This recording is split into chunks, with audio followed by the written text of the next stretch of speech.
আসসালামু আলাইকুম। গর্ভাবস্থায় কোল্ড ড্রিঙ্কস 7 আপ, কোকা-কোলা বা বাজারে যেগুলো পাওয়া যায় সেগুলো খাওয়া যাবে কিনা এই নিয়ে একজন আপু একটা ভিডিও বানাতে আমাকে রিকোয়েস্ট করেছে। আপুর রিকোয়েস্টেই ভিডিওটি করা। গর্ভাবস্থায় কোল্ড ড্রিঙ্কস আসলে খেতে আমরা একটু নিষেধই করি। তার কারণটা হচ্ছে কোল্ড ড্রিঙ্কস তো তেমন হেলদি একটা খাবার না। এর ভিতরে আপনার হচ্ছে হাই কন্টেন্ট সুগার রয়েছে।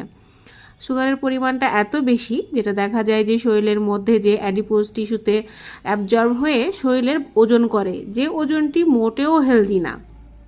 অনেক সময় দেখা যায় জেস্টেশনাল ডায়াবেটিস অর্থাৎ গর্ভকালীন মায়েদের যে ডায়াবেটিস হয়, কোল্ড ড্রিঙ্কস খেলে ডায়াবেটিসের পরিমাণটা বেড়ে যায়।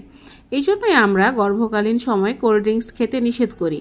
কিন্তু আপনি যে এটা আমাকে প্রশ্ন করেছেন কেন, সেটা আমি বুঝতে পারছি যে মুখের রুচিটা আসলে নেই। এই জন্য গর্ভাবস্থায় প্রথম ট্রাইমেস্টারের দিকে অনেক কিছুই খেতে মনে চাই।